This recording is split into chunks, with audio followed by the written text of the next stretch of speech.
le vacherin fribourgeois AOP, les deux signes de qualité AOP et IGP, et Sarina Cuisine vous présente la Reine Gourmande.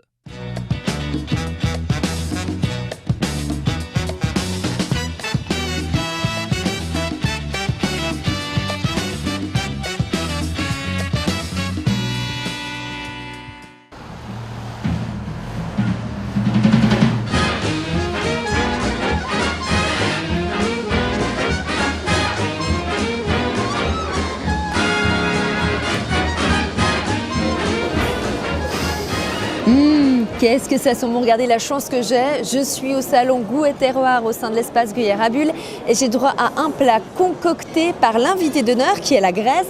Il s'agit du poulpe avec des fèves de sautorini et une sauce de tomates piquante. Si ça vous donne pas envie de venir, moi je comprends plus rien.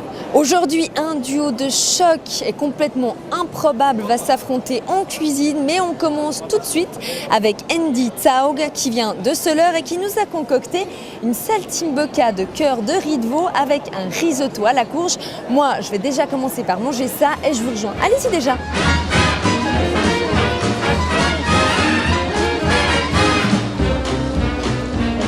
Le plus important avec le risotto, c'est on a toujours la contrôle là.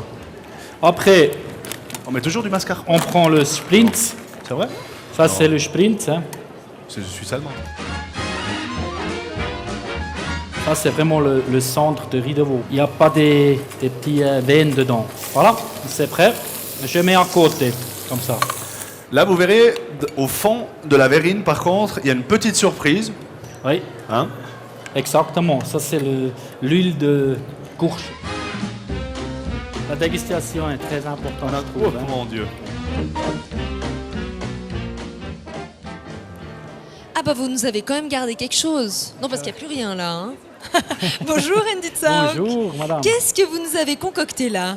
Moi, j'ai fait des escalopes de riz de veau, saltimbocca, façon saltimbocca, avec un petit risotto aux courges et puis un jus au porto. Le porto, c'est fait à Küttingen, Suisse alémanique. C'est madame Suzy Verli et je fais un jus avec. En tout cas, les gens ont l'air d'avoir aimé parce qu'il n'y a plus rien. Heureusement que vous nous les avez gardés. On est là pour tester. On est là avec Jacqueline qui a le pire job du monde, c'est-à-dire qu'elle est en face de ce stand. Elle sent les bonnes dégustations et les bonnes saveurs qui ressortent de cette cuisine, mais elle ne peut jamais les déguster. Exactement. Alors enfin, je vais pouvoir tester un de vos bons produits qui me font envie depuis les 2 jours que je travaille ici.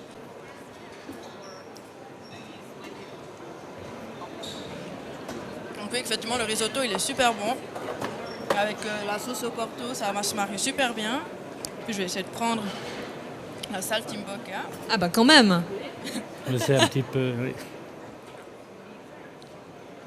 Alors, cette saltimbocca. Super bon, puis le croustillant du lard, ça se marie super bien avec c'est comme fondant le veau, donc vraiment bon. Parfait. Merci. Donc maintenant, vous allez venir tous les jours chez moi pour me faire à manger. Est-ce que vous êtes d'accord? Normalement, oui, mais j'ai pas du temps. hein. Merci beaucoup. On va continuer avec un duo bien particulier. Que se passe-t-il lorsque un pro du foot rencontre un expert des fourneaux? Eh bien, ça donne ça. Voilà. Bienvenue à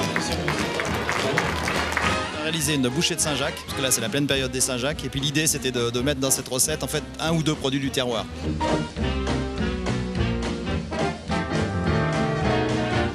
Donc cette petite bouchée de Saint-Jacques, en fait, l'idée c'est on va essayer de reconstituer une bouchée de Saint-Jacques avec à l'intérieur un peu d'endives. Donc là c'est les endives, j'ai expliqué tout à l'heure, des endives de Panterea.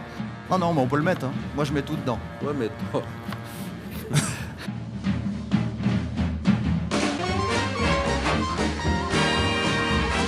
Alors si on a le choix dans les endives, il existe toujours 2 ou 3 calibres.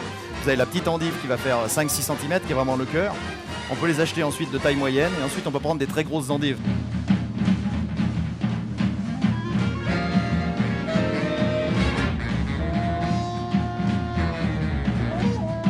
Maintenant on va les assaisonner, ces endives. Donc pour l'assaisonner, on va mettre dedans un peu de zeste de citron vert, un peu de citron jaune. Il faut quand même surveiller notre velouté à côté. Au niveau de la sauce, du petit glaçage qui va être dessus, donc on va réaliser une sauce à base du mangue blanche, où là on a besoin de champignons de Paris, d'échalotes et j'ai pris un peu de livèche qu'on va mettre dedans pour parfumer.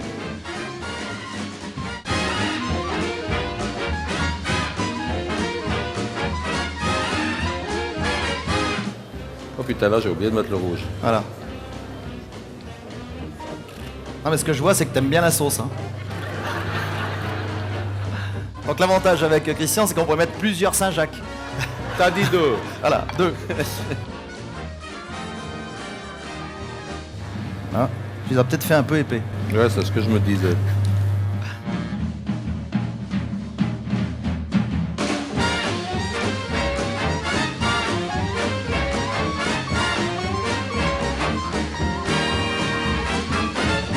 Bon, vous allez tout de suite essayer de deviner quelle assiette a été faite par Christian Constantin et laquelle a été faite par Benoît Viollier. Je vous laisse regarder là, c'est juste là en dessous. Non, je ne dis rien, hein. C'est à vous de regarder, d'y penser. Hein. En attendant, 2-3 petites questions à notre duo de choc. Est-ce que c'était bien en cuisine? Non, cuisine avec Benoît, c'est toujours bien parce que tu as peut-être le champion du monde devant toi, donc la barre est haute. Vous avez envie de devenir second là? Vous voulez devenir commis de cuisine? Ça pourrait être un scoop pour la télé. Hein. Alors très franchement, j'aime mieux être un bon client chez lui qu'un commis de cuisine chez lui parce qu'il faut beaucoup plus de qualité que ce que j'en ai pour le faire. Benoît, vous n'allez pas l'engager alors? Si, je l'engagerai, mais comme goûteur. Merci beaucoup à notre duo de choc. Nous pouvons donc vous dire que l'arène gourmande c'est terminé pour aujourd'hui, mais notre duo va venir chez vous préparer ces fameuses coquilles Saint-Jacques. Non, c'est une blague. Par contre, vous retrouverez sur le site de l'arène gourmande toute la recette pour la refaire chez vous. À très bientôt. On se retrouve même demain pour de nouvelles idées savoureuses. Est-ce qu'on mange ça maintenant ?